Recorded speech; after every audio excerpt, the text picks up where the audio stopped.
Today on Rainmakers, we're joined by Steve Matthews, the Chief Executive Officer for ADRA Canada. With a background in environmental engineering and over a decade of experience in project management, Steve made a bold shift from the corporate world into full-time humanitarian work. Now leading one of Canada's key international relief organizations, he's passionate about building communities and creating new pathways for impact, like ADRA's innovative social enterprise, Hope Harvest. Steve, we're so glad to have you with us today. It's a pleasure to be here. Thanks for having me on today, Paul. Awesome. Steve, could you begin by giving us a brief overview of ADRA Canada and the mission it serves both at home and abroad? Yeah, so ADRA Canada is the humanitarian arm of the Seventh-day Adventist Church. And at ADRA Canada, we actually work internationally and nationally as well. We partner with a lot of countries around the world. ADRA is actually located in about 118 countries around the world. So that's how many countries we have a presence in. ADRA Canada will partner with those countries to be able to deliver aid, relief, and community development work as well. So some of it is kind of that short term, somebody's had to flee from war, climate disaster, that sort of thing. So we're able to provide that immediate first, whether it's shelter, food, water, that sort of thing. And then we also work in communities where we go in and try to help develop long-term economic goals in these communities to try to get them out of poverty. Here at home in Canada, we're working and partnering with our churches across the country to basically deliver different types of programs in our communities and be able to help our churches make connections in the communities that they're working in and to be able to have a real impact in our local communities. You've also been involved in relief here in Canada. What type of relief have you provided for certain, like wildfires? Yeah, some of the big ones that people would think of is the Fort McMurray wildfires back a number of years ago. We actually managed all of the non-cash goods that were coming in for that. We had a large warehouse in Edmonton that we worked with, and we were able to distribute there. We've responded to the Lytton wildfires in BC a few years ago, the floods in Abbotsford, and right now we have wildfires taking place in Manitoba and Saskatchewan, and we've been organizing and trying to coordinate our churches to be able to help respond and help those people that have had to flee. There's over 20,000 people that have had to leave their homes, and we're trying to help with our churches to relieve some of the challenges they're going through. With all that organizing, as a CEO, what's a typical day or week look for you leading ADRA's operations? I don't think there's such a thing as a typical day or week in my role. It could be anything from, I spend a lot of time in meetings. I spend a lot of time networking and trying to connect with different people, either within the church body. But one thing I like about ADRA is we actually get to work with a lot of different groups and organizations, whether it's connecting with people in the Canadian government, at the provincial level. We're part of the Canadian Food Grains Bank as well. I'm actually the vice chair of the board of directors for the Canadian Food Grains Bank, which is 15 different Christian denominations that come together to basically combat hunger. And then there's a lot of travel that goes with my role as well. I probably spend about 25% of my time traveling, and a lot of that is international travel, visiting the projects. And when we go there, oftentimes it's visiting our embassies in the countries that we're located, or meeting with government officials, working with our partners on the ground. So a lot of different, I'd say almost every week is a different week for sure. Wow, Yeah. wow. That's neat. So you said you get funding from the Canadian government, you get from the Food Grains Bank. Where else do you get funding from for international work? Yeah, a lot of our work really hinges on getting support from private donors. Okay. While we get a lot of funding from the Canadian government and the Canadian Food Grains Bank, if it wasn't for the match funding that we get from our donors, we actually can't access those funds. So we spend a lot of time trying to raise money. So for when someone donates to us, that dollar that they donate is actually multiplied sometimes 4 or 5 times because we use that to access other funding. So Steve, what are some of the key challenges facing humanitarian relief organizations in 2025? Yeah, well, we don't have to look That's very another far. show. Yeah, exactly. That's another show altogether. But, as we see there's been a lot of criticism coming into the U.S. with relation to our sector, the whole USAID situation there. But what I'm seeing is that's not an isolated incident. It's probably the most extreme, Yeah. but we're actually seeing reduction in funding from governments around the world. Okay. So that's having a very significant impact on the sector. Mhm. Um, but in my mind, I look at it and say, okay, so what are the opportunities for us in a crisis like this? Because it really does impact our sector, because needs aren't going down, Yeah. but funding is. And how do we fill those gaps is a very significant challenge that we're working through. So leading into my next question is, you have something in the works, Yeah. and it's part of the name too, Hope Works. Tell us about how you're transitioning so that your dependence on government aid is not so strong. What are you doing at ADRA to look at that and address that issue? Yeah. This is an initiative that I'm really excited about. It is, so you'll see it. HopeWorks is the kind of the umbrella company, but right now the first product you see is under Hope Harvest, Okay. and it's a social enterprise that we have started up as ADRA Canada. So ADRA Canada, as a nonprofit, there are lots of areas we can't work within. Falls outside of our charitable purposes. So we've set up a for-profit entity, which is owned by ADRA. What we're doing is we're actually working to, I would see it as a way to do development better. In fact, it's bringing products in. So the first thing is cashews, Yeah. and that's our first product. What I would like to say is it's the first of hopefully to be many products. The profits of that are going to be used to help support the work of ADRA, so that we're generating our own funds from partnerships on the ground in the projects that we're working in. Okay, so very briefly, you're doing cashews. Where are the cashews coming, and why did you do cashews? Yeah. So the cashews are coming from Ghana, Yeah. and in Ghana, we've helped to establish about 20,000 farmers with cashew farms in Ghana. This is over the past 20 years, let's say, in our typical programming that we would do. What we found is that when we went back into those communities, though, these communities weren't really thriving.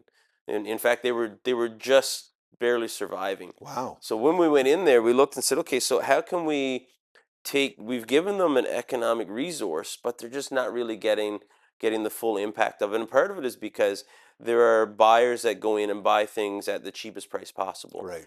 And our farmers weren't making enough income to really survive. Remember when I visited there a few months ago, one of the farmers that I met, he was very excited to meet me, and he said, "Oh, you need to come and see my roof."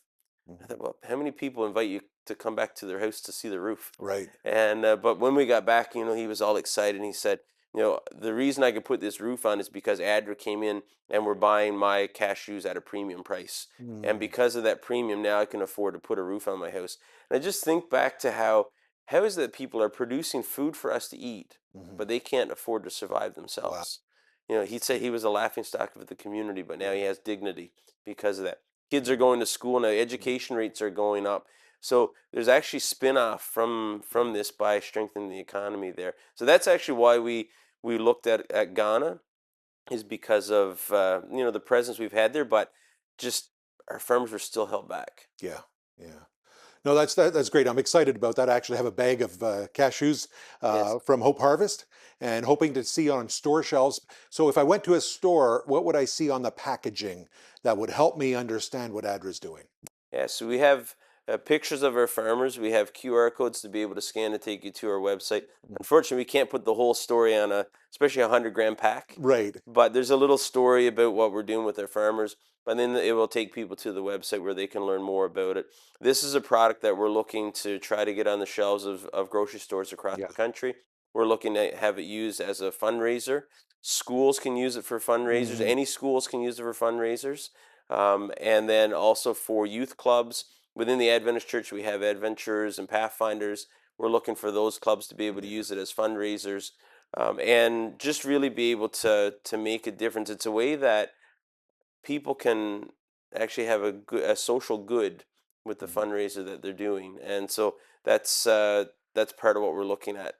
So a club can make money for the club and do fundraising for the club, which is helping ADRA Canada provide more overseas solutions to some of the things in an ethical way to do it. So it's not like a club coming in. Here we're selling cookies or ice cream for our profit. This is doing multiple layers of good throughout the world by that. And I Yes. do hear that a national brand that it might be on store shelves within a national grocery store.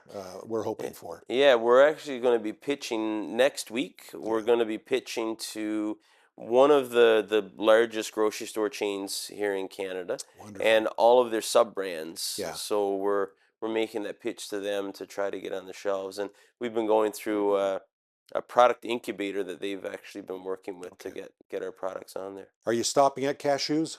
No, no. Our goal right now, we're already looking at some other products. So cashews. Next, we would like to do. We're looking at dried mangoes, dried pineapples as potential products. Wonderful. One of our other ADRA offices, I actually had a call with this last night, is on they're producing cocoa out Mm, of Solomon Islands, and yeah. apparently because of the volcanic rock there, the cocoa is a really, really high premium, good tasting chocolate, very different than anywhere else in the world. Yeah. So there's that. While I was in Ghana, I realized that Ghana is one of the is a very large processor or producer of cocoa as well. Hmm. So definitely some other products that we're looking to get into. I mean, chocolate covered cashews, how can you go wrong with You something can't go like wrong with that. that? And while we were in Indonesia, we toured, as they were rehabilitating some of their cocoa groves that were hit really hard with the earthquake. Hmm.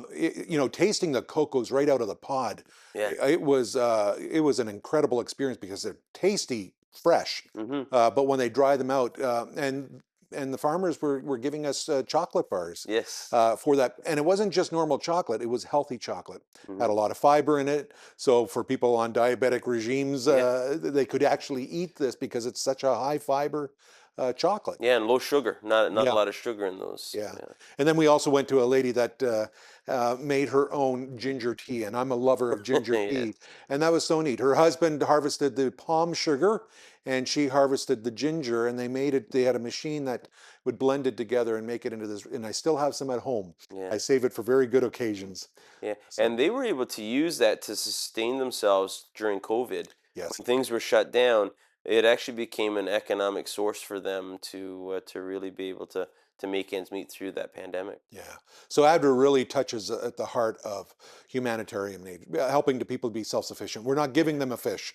We're teaching them to sustain themselves long term. Exactly. Yeah. Wonderful. Yeah. So, Steve, you mentioned transitioning from the for-profit sector to the humanitarian space. What was the most unexpected challenge in this shift? Hmm. Yeah, there's definitely a shift in mindset in how you do things in the for-profit versus the nonprofit sector. I think one of the big challenges I found is even coming in as a CEO, there was a lot more, let's say, management by committee for a lot of the decisions that were being made. In the for-profit world, you just make a decision. Hey, this is what's going to make the most money. We're, Yeah. we're going to go for it. But there's a lot more behind it in the nonprofit world. Is this the right decision from, there's a lot of factors that go into that. So I did find sometimes things move a little slower than in the for-profit, but not necessarily bad. Yeah. It's just there's more thought that goes into you. You look at more parameters as to Mhm. why you make a decision along the way, and working within the church structure, there's a lot more policies and things that you would follow compared to say in the for-profit where is this going to make us money? Yes, okay, let's do it. Yeah. So that was a little bit different. And then I would say coming into the humanitarian sector because I came in from a project management background, and I came into ADRA because it is very much project management based as well. And what we're doing are projects, but it's more international community development type projects. Mhm. So coming into that was an interesting transition as well to get my head wrapped around how we're delivering humanitarian aid versus doing work in a local community. Everything that I was doing was local, Yeah. and now suddenly you're trying to get a grasp of wrapping your head around a global community. Right, right. Yeah. Well, I'm excited about this venture that you're doing, the for-profit area, just because it's not for profit for our pockets. Hmm. It's for profit for humanitarian, making ADRA more effective around the world and helping communities out because the change that it's making to the farmers over in Ghana, sorry, is incredible to see them elevating, being able to educate their kids, putting a new roof on their house. Um, I like to see that, and I think the world and Canada would like to see that. So that's why I'm praying and hoping that this Hope Works business that ADRA is doing will really catch on, and people will be excited at the stories of them being able to buy a product knowing it's helping someone around the world Yeah, uh, put food on their table. exactly. And Yeah, I look at it as a way that, I would love for all of our projects to have a component of this in there because it actually makes us less reliant on needing government funding if we right. can Yeah. go in this direction as well. That's fantastic. Steve, what leadership principles guide you as you direct a team working in high impact, high stakes global environments? Hmm. Yeah. I as I think of that, it's a very, very good question. I would say being bold, being willing to empower people, empower your team, having the right people on your team, but ensuring that you empower them is very important. Right. If I try to do everything myself, then I'm limiting the organization. I'm limiting what we can do to me Mm, and to how far I can take the team. Whereas having a great group of individuals, and by the way, I have a fantastic team. The yeah. team that I have that works with me, they have. I tell people I'm only qualified to do one job at ADRA, and it's the one I'm in, because the rest of my team have special skill sets for their specific areas. Mm, And I really think in a leadership role, you need to empower the team to be able to work to do what they know how best to do. And so that's one way that I would look as to really distribute those leadership skills around, mm, and just empower the team to be able to go forward. But one thing I've found is we've had to take some pretty bold moves, starting up a for-profit mm. under a nonprofit organization. That takes some Yeah. there's some risk that comes with that. Hmm. So having a board that's supportive of that as well, and I thank you as well for being supportive of this. It's and is it okay for me to say you're the Yeah. chair of the ADRA Canada board, Right. which is great to be able to have Yeah. that support and having that trust in our team Hmm. to say, you know what, we're okay with you going and trying something Yeah. radically different than what we've done before Yeah. it has been very important. But yeah, assembling that right team to be able to move things forward is also How critical. many people do you employ in Canada? So in Canada, we employ about 30 people, Hmm. and then we have about another 10 or 12 people that are international based individuals who are part of the ADRA Canada team, Yeah. but they're located in different areas around the Okay. world. Another thing that I see that the ADRA is doing here in Canada is our church organization has conferences, British Columbia, Alberta, Hmm. Manitoba, Saskatchewan, et cetera, all the way out to Yeah. Newfoundland. Um, we want to make sure that as a church, we're not just sitting in a community having a worship service. Yes. We're serving the community. You're taking a bold initiative by placing ADRA directors in conferences or provinces. What are they doing, and what's their main position that they do? Yeah, so each we're working to get a regional manager in every conference. And what their role is to work with their churches to be able to one help our churches identify what are the greatest needs in our communities, Mhm. and then try to find ways to whether it's to be able to get grants, to be able to identify sources of funding for that, to be able to mobilize church members to get them moving as well. Some of our greatest value is in the people in the pews and being able Yeah, to get them to recognize, hey, I have a skill for A, B, C that I can go out and do. So it's part of that as well. And then connecting with our conferences, making sure that we are helping our conferences deliver on their vision as well for the right. areas that they're working in. We don't want something where ADRA in Ontario, where our headquarters is saying this is what we're going to do in Mhm. Alberta or Right. BC. We want to ensure that we're contextualizing the work that we're Yeah. doing. So, one thing I will share is part of our strategic goal as ADRA is to help ADRA to be more relevant to our churches and help our churches be more relevant in their communities. Excellent. So that's the approach that we're taking, is Yeah. to be able to try to identify ways that how can our churches connect with our communities in Mm-hmm. non-threatening ways. Some people are never going to come in through the church through typical ways that we've tried in the past, but maybe by doing community-based work, Yeah. we can make some of those good connections. You know, Jesus, when he came to this earth, he healed people, Hmm. he fed people, he alleviated some of the pain that was in there. And I'm a very firm believer, Steve, as a church, if a church is in a community and they're not having an impact in the community, I question why that church is there. Yeah. Because Jesus served the community, our churches should serve somewhere in this world, and I don't want to mention where in case this plays over there. But there was a regime change where they went in and they wanted churches out of there, Yeah. and there was an ADRA connection. Could you tell that story really briefly, Steve? Yeah, no, that's a great one. Basically, there was it was in this area. We won't mention where specifically, but the community said, we're unless you're actually making a difference in our community, your church is out. So they were looking just at the churches and saying, we're sending out the Christian churches unless you can demonstrate that you're actually having a positive impact on our community. And so a number of different churches went through. I won't mention which churches either, but they said, no, you're out. This one's out. We don't want you in our community anymore. And they were literally forced out of the community. They came to the Adventists, and the Adventists said, we do these different programs, and we're teaching people good living principles. And he said, no, that's not the impact we're looking for. You guys are out as well. And they said, well, through ADRA, this is what we're doing in the communities. And they said, wait a minute, you guys are tied to ADRA? They said, yeah, ADRA is our organization. And they said, oh, you can stay.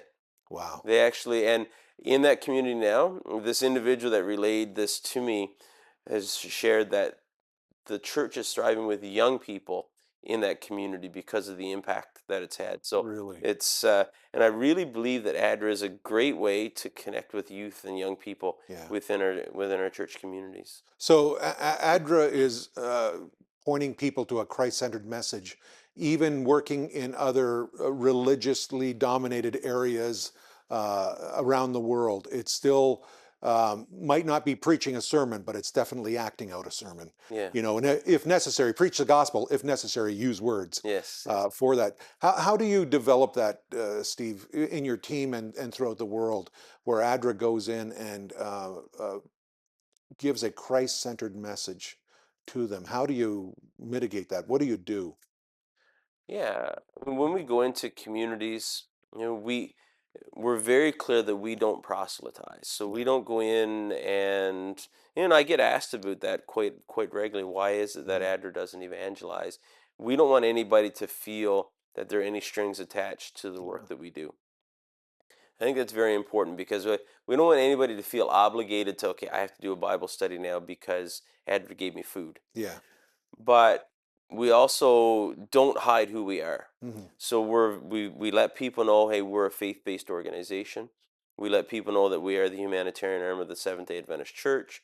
We don't hide that. Hmm. But we also don't try to put our beliefs onto others.